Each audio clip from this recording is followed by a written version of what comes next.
Hey guys, welcome back to my channel. Myself Arma Tiwari, a first year MBBS student at GMC Dur.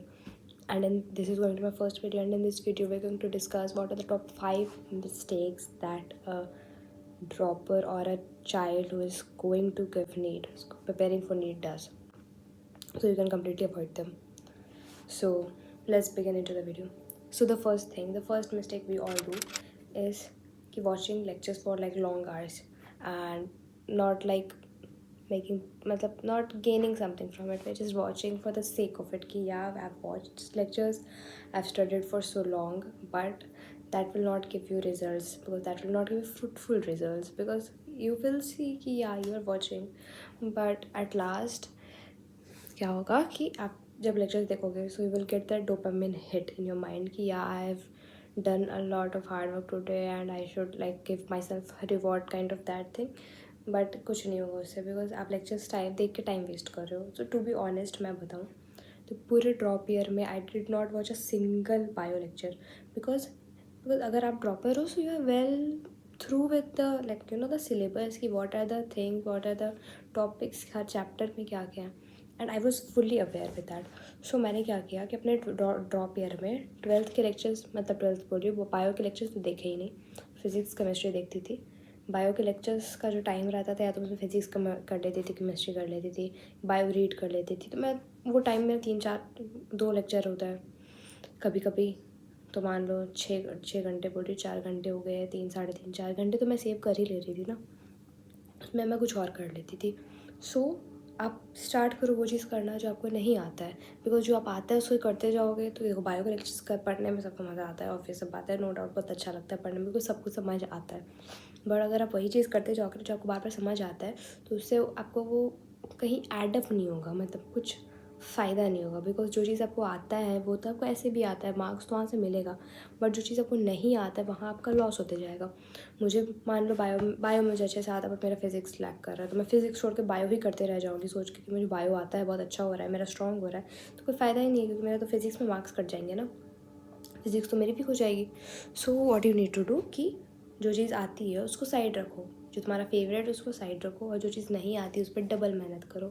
Because हम उसमें वो पढ़ने का एकदम मन नहीं करेगा, ना क्वेश्चंस करने का मन करेंगे, ना कुछ करने का मन करेगा, but again and again you need to do that, because वही रिजल्ट्स देगा एट लास्ट. वो क्वेश्चन आ जाएगा एग्ज़ाम में, तो आपको जो आता है वो आप बना लोगे, बट जो आपको नहीं आता था वहाँ आप ज़रूर फंसोगे. सो इसको ध्यान में रखो कि जो आता है वो नहीं करना. Because I use to always say this to my sister also की, तो तुमको जो चैप्टर बहुत पसंद है ना उसको बार बार मत करो. वो करने में अच्छा लगता है, शॉर्ट रहता है, छोटा रहता है, बार बार करने में मज़ा आएगा, बट वो करके तुम्हारा टाइम वेस्ट कर रहा है वो चैप्टर, वो कुछ फ़ायदा नहीं देगा तुमको एट लास्ट.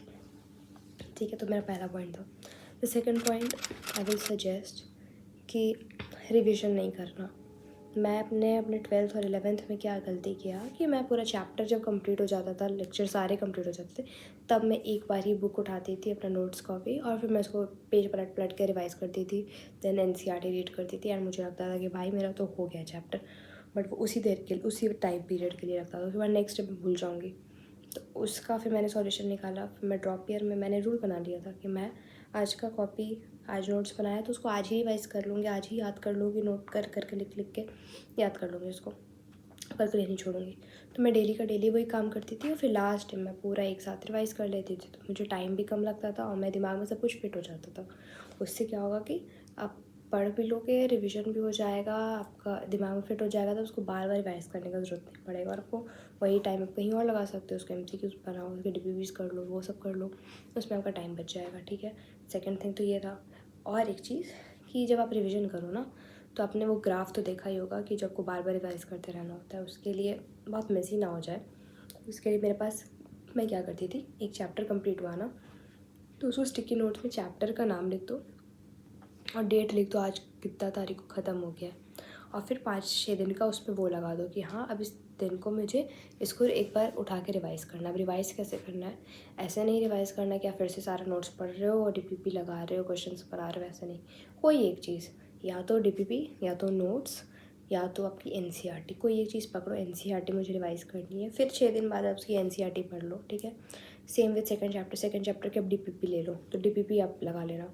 तो वैसे क्या होगा ना, आपके वो दिमाग से पूरा कम्प्लीटली आउट नहीं होगा, वो आप थोड़ा थोड़ा पार्ट में उसको याद करते रहोगे, तो हमेशा आपके याद में रहेगा वो, कि कभी दिमाग से बाहर नहीं जाने वाला ये चीज़। रिवीजन के लिए तो मैं एक सेपरेट वीडियो बना दूँगी कि रिवीजन करना कैसे, बिकॉज सबसे मेन पॉइंट अगर नीट जर्नी का होता है तो that is revision and test and analysis, because यही 3 मेन फैक्टर है जो आपका सिलेक्शन डिसाइड करती है। So it is very important to master these things. ये वीडियो मैं उतनी बड़ी नहीं कर सकती बिकॉज यूट्यूब डजेंट अलाउ कि फर्स्ट वीडियो उतनी बड़ी हो। I have tried once, so I will keep it short. Then the next point will be कि टेस्ट देना, टेस्ट नहीं देने के लूप में मत फंसना। एक टेस्ट नहीं दोगे, दूसरा नहीं दोगे, तीसरा नहीं दोगे, चौथा नहीं दोगे, मार्क्स कम आ रहे हैं ना, कोई बात नहीं, मार्क्स आप ही बढ़ा सकते हो खुद से, क्योंकि जब तक आप टेस्ट नहीं दोगे यू विल नॉट नो कि what is your weak point, आप किस टॉपिक पे वीक हो।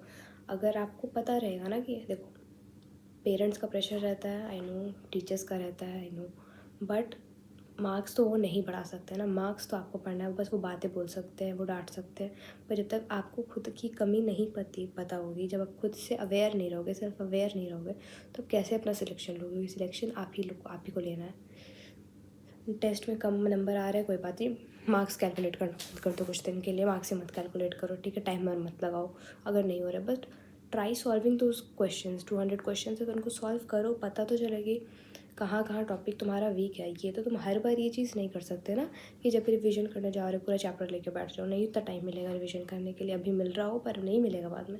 तब तुम वही कर सकते हो जो तुम्हारा वीक टॉपिक है। फॉर एग्जाम्पल बायो में मेरा काउंटर करेंट वीक है, मेरा बाकी सब अच्छा है, तो मैं बार बार सब कुछ रिवाइज़ नहीं करूँगी, मैं काउंटर करेंट ही रिवाइज़ करके जाऊँगी, क्योंकि मुझे पता है वहाँ से मेरा गलती होगा। तो वो चीज़ आपको, वो मुझे तब तक नहीं पता चलेगा जब तक मैं टेस्ट नहीं दूँगी।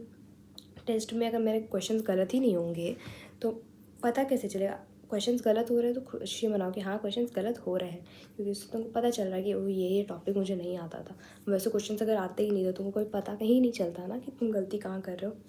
सो take it as a positive तरीके से उसको लो, नेगेटिव मत लो। सोचो कि टेस्ट देने से तुम्हारा नंबर ही बढ़ने वाला है, तुम जितना टेस्ट दोगे उतने नंबर बढ़ेंगे, बट आपको पता तो चलते जाएगा ना कोई गलती कहाँ हो रही है, तो फिर एक टाइम आएगा वो कर्व ऊपर जाएगा, तब आपके मार्क्स सडन इंक्रीज़ होंगे, क्योंकि आपको गलती अपनी पता होगी, आपने रिवीजन अच्छे से कर रहे होगे, आपका टाइम वेस्ट कहीं नहीं हो रहा होगा। सो रिवीजन और टेस्ट पे फोकस करोगे तो everything will be balanced on its own. Okay, so next point I will, इसके बाद आई विल से कि अच्छे से लाइक स्लीप पूरी लेना एंड फिजिकल एक्टिविटी करना टिल दिसंबर जनवरी तो एकदम नेसेसरी है। उसके बाद आप खुद नहीं करोगे, क्योंकि आपको खुद इतना प्रेशर हो जाएगा ना, आप नहीं कर पाओगे। But for by being a dropper मुझे पता है कि फिजिकल एक्टिविटी करना कितना ज़रूरी है फॉर योर माइंड, बिकॉज जब तक आपका माइंड हेल्दी नहीं होगा ना, कुछ रिटेन नहीं कर पाओगे।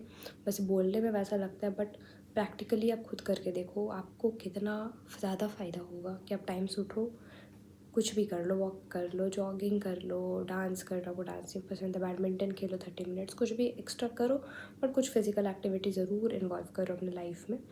एंड स्लीप पूरी लो, 7 to 8 आवर्स अच्छे से स्लीप लो। बाद में आप कम कर देना, क्योंकि कम करना पड़ेगा बिना, बिकॉज जो ना खोएगा वो ना कुछ पाएगा। So you need to make sure about that. So that's it for the video. I will see you in the next video. If you need any video like regarding to revision or test series, कि कौन सी test series better, I will make it on that topic. So till then, see you, bye bye, like, share and comment.